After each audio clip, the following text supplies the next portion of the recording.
Welcome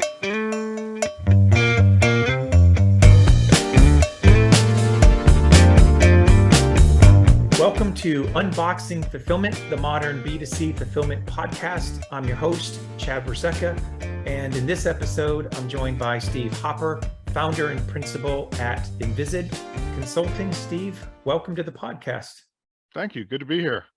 I got to tell you, I'm pretty excited to talk to you in this episode. I think you've got a few really interesting perspectives to bring to the conversation. A lot of our listeners and members are really listening for real tangible types of experiences and advice that they can implement immediately. And I know you have a bunch spanning 30 years in the industry. So before we get into some of the detail, do you want to just take a minute, Steve, and introduce a little bit about yourself and about your company? Sure. I am an industrial engineer by degree, and frankly, my underlying philosophy about so much of what we're going to discuss is rooted in industrial engineering. So I went to Georgia Tech, and after getting out of school in the mid-'80s, I went into this industry of warehousing, distribution, and logistics. I've always been in this field, and after working for some other companies prior to 2004, I launched Inviscid Consulting in 2004. Our mission is to help businesses plan and streamline their warehousing and distribution operations. And so a lot of these principles we're going to talk about guide that thinking. It's really my passion in my career is helping businesses make the kinds of improvements that reduce costs, improve capacity, improve service levels, and that sort of thing. So that's really what I'm focused on throughout my career. You've probably seen hundreds of different fulfillment operations of all sorts of sizes and types. And we'll talk about what some of the good ones look like. But what are the big mistakes that you see companies make in today's environment when it comes to, B2C fulfillment? Sure. Well, I think there are a few main ones that I see. I think, again, going back to this concept of being rooted in industrial engineering, at the end of the day, a business, unless they're a nonprofit, a business at the end of the day is looking to improve their profitability. And a lot of times, certain decisions are made within the business structure related to warehousing and fulfillment distribution that, frankly, don't put that mentality first, the economics first. And a lot of companies, a lot of people tend to get sucked in by the emotion, by the sexiness of certain kinds of solutions, rather than seeing various solutions as tools with the goal at the end of the day to improve the profitability of the company. So if companies would kind of take that step back, and anything that they're really looking at as it applies to their fulfillment operation, to ask the question, how does this improve our bottom line? How does this help us achieve what the mission of our company is, and for the shareholders of the business? And surprisingly, in case after case, I could tell you all kinds of stories, but in case after case, businesses just kind of jump into things without thinking, or there's so much money on the table that they just leave there because they don't bother to do the due diligence to find ways to save that money. So this is a good segue into, I guess, saving money or putting money to use. Automation. What's your take on when to use it and when not to use it, and any particular viewpoints that you hold when it comes to the topic of automation? Sure. Yeah, automation, I think that's a great example of what I was referring to a minute ago, that people, I think, maybe go to Modex or PROMAT or one of these shows, and they're just, oh, wow, kid in a candy store, all of these things, and they think, oh, we got to have that. And that's really the wrong approach, I think, to start with looking at those solutions. First thing you got to do, and the engineering method, the first step of the engineering method is define the problem. And then you look for ways to solve the problem. So automation is a wonderful tool, but it is a tool. It's not a goal. And many times when I kick off projects with clients, I'll ask them for their top 3 goals before we ever start to do any work. And it's surprising to me that oftentimes they'll say, oh, well, our goal is to automate. Well, my question to that is why? Tell me why you want. That's not really a goal. That may be a way to reach a goal, but is the goal really to automate? Or is the goal really to save money, to improve accuracy, these kinds of things? So automation, I'm a big fan of automation, but there are times, frankly, when the more automated solution isn't always the most cost-effective solution to provide the result desired or to reach the goal. I'll give you a quick example. We were working with a client that distributes packaging materials. I won't mention their name, but they're a well-known manufacturer, distributor of packaging materials. And we looked at 22 different methods of order picking. And I'm not kidding about that. We actually analyzed 22 separate methods, ranging from one end, the very manual methods of order picking, all the way up to the very automated. And the best solution from an economic standpoint, when you really evaluate it all the way down, wasn't the most automated. It was somewhere in the middle. It involved some levels of automation mechanization. But if they had approached it by drinking the Kool-Aid of automation and said, we just got to automate and go with automation, that might not have led to the most economic result. And that was really what they were trying to find. It's funny that you bring up the Modex and different expos. I find myself when I go to Modex day one or another, not to name Modex specifically, but you walk it all day long and you come away with all sorts of little shiny new ideas. And then when you come back and you sit down and you really start to put pen to paper and to determine if it's the right level of solution, like 95% of the time, they're just not, but it feels good. And I think a lot of people shop online for their technology or go to the trade shows and just think that's the answer. Well, there's no question that it's important to be aware of what the industry offers, but I think it's dangerous to, before you have done your due diligence to understand what exactly it is you're trying to solve and what exactly it is you're trying to gain in terms of a business. It can be dangerous if you're naive and go to those shows and suddenly get enraptured by all of these gee whiz cool things that you see. They're kind of like toys, right? And they all serve a purpose, and given a certain set of business requirements and goals and challenges, any given toy in that trade show might be the best solution. But I think the mistake is starting out by looking at the solution. The example I give a lot of clients is people don't want to buy drills, they want holes, right? The only reason anybody ever buys a drill is because they want to have some holes. So you need to figure out what kinds of holes do you need, and then find the right drill that's going to give you those holes. And so this is really no different, to figure out what it is you're trying to do with the distribution operation, with the fulfillment operation, with order picking, with receiving, all of these different things. What do you need to get out of that operation? And then to work backwards to find the right tool for the job, so to speak, to satisfy that. So you talk, or I've heard you mention not cutting butter with a chainsaw. Right. And to be more requirements driven and less solutions driven. And probably the internet's going crazy right now listening to that comment come out of my mouth. What the heck does that mean? Well, that's I actually have a graphic of that I sometimes use with presentations that I give, but that's exactly what I'm talking about. If you have to cut butter, everyone, I mean, I don't think any reasonable person listening to this would ever, if they had some butter to cut, would break out a chainsaw and to cut the butter. But surprisingly, that happens a lot in business, I think. We have a client right now who, again, I won't name, but they're just so enraptured by what they've seen with the AMRs and this kind of thing. Oh, we need AMRs for order picking. Well, when you really look at the scale of their operation and the attributes of their facility and some of these kinds of things, really AMRs are not the recommended solution that we provided. And there's almost a disappointment in their voice, like, oh gee, we were kind of hoping that we'd get the AMRs. So the cutting butter with the chainsaw thing is just a representative of what I see and hear a lot in the industry, that companies just are so hung up on the cool chainsaw, whether or not it's the right tool to be cutting the butter with. I guess using that analogy, you might just need a hole in the wall, but you could do it with a little a nail. You may not need the drill altogether. Yeah, that's a great point.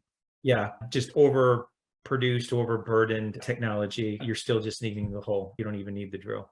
Well, the old philosophy of keep it simple, the KISS philosophy, keep it simple, stupid. And as an engineer, you're better to find the simple way to do it, eliminate some complexity and certainly cost and risk by going with a simpler solution can sometimes be a better way to go. Yeah, you're absolutely right about that. I find myself in those same scenarios all the time where, I want to use the drill, right? I want to use the sexy technology because other people are using it, but I just don't need it. Right. Yeah, and it takes a lot of sometimes to not go down that path. I think the approach comes down to math. One of the things I'm constantly telling clients to do is do the math. I mean, break down your problem into things like units and labor costs and space and these things, and analyze what is it ultimately going to cost you to do it the way you're doing it now, and what solutions would help you reduce the things that result in costs, and to find a more economic way to do it. So I very much believe that these kinds of problems are heavily math driven. And so garbage in, garbage out kind of thing, we've always heard that about math and computing and so forth. Really taking the time to think through, what are your numbers? The old expression, if you don't know your numbers, you don't know your business. And you have to understand which numbers are KPIs, key performance indicators, which ones of those drive your business and your profitability, and what levers can you flip that are going to impact those numbers and drive them in the right direction. I'm a big proponent and fan of activities are interesting, but results matter. How do you, especially, coming at problems or solutions from a engineering perspective, how do you think about productivity in the warehouse? What type of direct to consumer brands do you think get it wrong when they're trying to just increase productivity? Is it that they don't have the right tool? Is it that they just don't even have a tool? They don't know what KPIs to measure? What can you kind of share from a productivity perspective of warehouses or customers that get it right and those that get it wrong? Sure. Well, I hate to be a little cynical about this, but I think there's even a misunderstanding what is productivity. By industrial engineering standards, productivity has to do with resources out divided by resources in. So an example of that might be units per hour, right? You get units out of some production operation based on hours you put in. Very common example. But before you do anything with productivity, you need to understand what metric is the right metric, or maybe multiple metrics are the right metrics to measure. So they say you can't manage what you don't measure. So you've got to really understand what are these metrics. And then as you measure them, look for the things I mentioned, the levers earlier. What levers can you flip that are going to drive those metrics in the right direction? And I think that's where a lot of companies really get tripped up. They don't have the means. Well, first of all, they haven't gone through that process, as I said, of defining what their metrics are that they want to improve, but then they don't have the means to measure them. So it's kind of like, what difference does it make? If all you're going to do is gauge the productivity of your people based on watching them in a flurry of activity, that doesn't mean they're productive. It may mean they're moving, but that doesn't mean they're productive, because you're not measuring that output of productivity. And when we do a process re-engineering exercise, for example, we'll take one activity, maybe it's order picking, to use that as an example, and we break down that activity into all of the steps that are required to perform that activity, and all of your classic Visio chart, right? Your flow chart that shows all the steps and all the decision points and the inputs and the outputs. And we walk through that with the client. We ask kind of a threefold question. This step right here, is it necessary? Okay, so certainly if something's necessary, that's important. If it's not necessary, then the question is, why are you even doing it in the first place, right? So then the secondary question, if it's necessary, does it add value? And when you kind of go through the process and eliminate steps and activities, really that's what you're asking about, that don't add value or that are unnecessary, suddenly the level of activity goes down, right? So when the level of activity goes down, you're making yourself more productive. Various statistics that have come out of things like university research show that about 60%, order of magnitude, it varies by company, but just to use a number, about 60% of an average warehouse worker's time is spent walking or driving some kind of a vehicle. And that's purely transportation. Is it necessary? It might be necessary, but does it add value? Transportation generally doesn't really add value. You're just moving from point A to point B. So if you can find ways to reduce the walking and the moving, you're automatically improving productivity. Is this an example, Steve, of like a step that's necessary, but it doesn't add value? Is walking an example of that? Walking would be an example of it. It certainly doesn't add value because it doesn't change the condition of a product and so forth while you're doing it. Walking can be necessary because of the distance between two places in a facility or between picks or whatever it might be. So as you attack that and you start to say, what can we do in our operation that's going to reduce the distance, just to use an example, the distance between two activities that have to happen, then you're improving productivity because you're freeing up time that can be used for productive activities. And it's interesting that as you go through this kind of re-engineering process, very often, these activities that look like, to the untrained eye, they look like productivity, but they're not. They're just activity. A lot of that activity goes away. And when that activity goes away, especially the activity that is unnecessary, productivity goes up. Because, let's use that 60% example. If your workers spending 60% of their time walking and 40% of their time doing productive work, if you can reduce the walking by half, you've gained an extra 30% of their time that you can have them doing productive work. So that means their productivity is almost going to double right there by just eliminating the unnecessary walking. So there's so much meat on the bone, so to speak, in most operations that businesses just don't realize how much money they're leaving on the table by not approaching the operation from that perspective. And instead, their minds are going to automation and all this other stuff, which is great. But hey, use the resources that you already have and get the best out of them before you start really jumping for all of these toys in the store. I agree. And knowing truly what the definition of productivity is, to your point, right? What's the difference between activity and productivity? And if you start with just the activity, that's non-value add, and identifying those and getting those types of hours out of the building, that's I would argue probably as effective as some of the automation that could come into play, because what's left is just the productivity, unless automation replaces some of that activity. Well, I was going to say, what we often see is a 1 + 1 = 3 scenario. Step one is you really streamline the operation that you already have. Get the best out of your space and your people and your equipment that you already have. And that's kind of the first one. And then find ways, once you've already streamlined it, find ways to automate that. Automate it either with physical automation or with software, WMS, and these kinds of things to take it to the next level. And then the combined result of those two steps, you get kind of a compounding factor so that you really get tremendous gains when you take both steps. Makes perfect sense. So is it true that, just changing topics for a second, is it true that you maintain a collection of scary stories?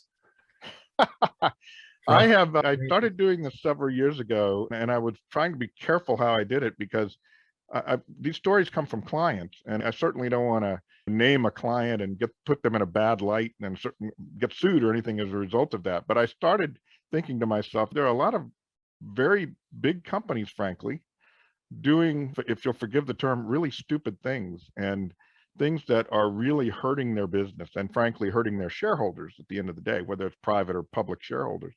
And so I started making a list of things that I had observed in these companies.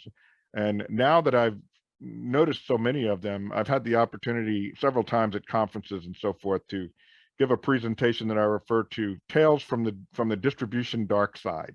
and so I can take a few minutes to give during that presentation without naming any names to protect the innocent, so to speak, just stories about just remarkable things that companies do and just frankly don't take the time to figure out how to do better. It's really remarkable. It sounds like a whole nother podcast into itself. It is. Or a book that you can release. So a lot of the listeners, particularly the ones that are in the business and that are in a frontline managerial role, that are under stress or pressure to just increase throughput by lowering some of their costs, what advice do you give to those leaders listening? How would you go about it? In addition to what you just described, the 1 + 1 = 3, but are there any other types of insights you would offer? Yeah, well, I talk about the basic blocking and tackling, and we've touched on this, and not to beat the horse, so to speak, the dead horse, but to hit the pause button before you just barge forward and do something, even if it's wrong, to think through the problem, to, like I said, define the problem, define the goals, to really think through what are the economics of doing things the way we do versus the way we could do them. One of the things that we do as a firm a lot is an assessment, and we probably do a dozen or so of these a year with businesses. But the purpose of an assessment is I attribute it to like getting a physical at the doctor. It's recommended. We're supposed to get a physical every year. I just had mine a couple of weeks ago. And the purpose of a physical isn't specifically to solve some problem.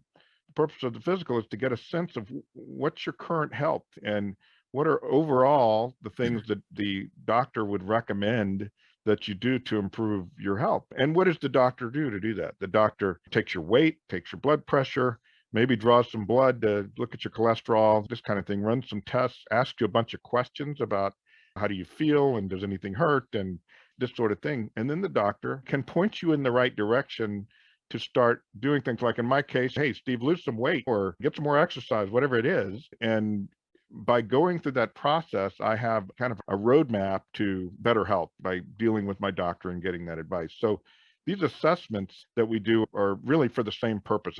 Think of like going to the warehouse doctor, right? So by doing an assessment over a couple of days, you can really get a sense of what are the areas of my operation that could be improved, just based on having someone who's spent decades, at least in my case, seeing operations and getting a sense of where do you stand relative to best practices in the industry? Where do you stand relative to opportunities that you're missing here in the operation, and being able to define the next steps, I guess, where's the low-hanging fruit. They talk about low-hanging fruit or quick hits, as well as the longer term, more strategic things that may not be so quick, but could have profound impact on the operation. If you don't bother to examine the operation and see what those opportunities are, you'd never really know where to start to improvements.